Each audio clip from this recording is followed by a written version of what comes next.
The Liberal government is planning to overhaul temporary resident programs in Canada. The immigration minister announced today that for the first time ever in Canada will set targets for how many people are allowed into the country. In Canada, the immigration minister announced today that Canada will set targets for how many people are allowed into the country through these programs. The goal is to reduce the number of these people over the next 3 years. I've directed my department to conduct a review of existing programs that bring in temporary workers, and we're undertaking work to better align streams with labor market needs and weed out abuses in the system.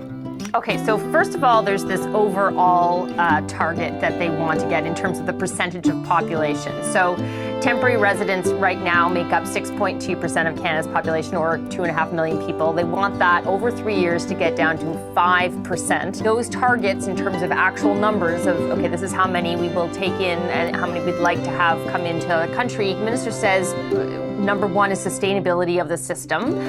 Dealing with capacity issues. We've done lots of stories on housing and how we have people, within Canada who have been in Canada a long time who can't find housing. All these people coming in, and we're saying, yeah, come to Canada, contribute to our economy. Oh, but sorry, we have no place for you to live. How will this impact temporary foreign worker programs specifically?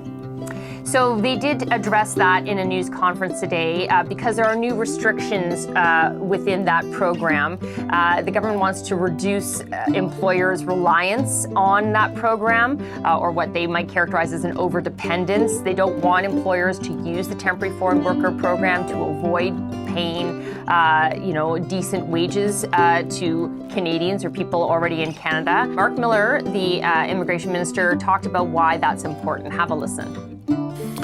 And employing them when it comes to asylum seekers, obviously, is a matter of dignity, but also getting a few bucks into their pockets. They also are concerned about the abuse of temporary foreign workers and want to make sure that there's accountability in the system to make sure that that doesn't happen. And Randy Boissonnault, the employment minister, did talk about this, about the ramifications and how they're trying to make sure there is accountability. Have a listen.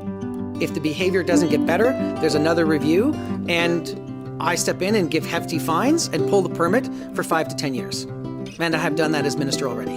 And so I said this at the Senate, I'll say it here now, there's a new sheriff in town, and if employers are abusing temporary foreign workers, we're gonna find you.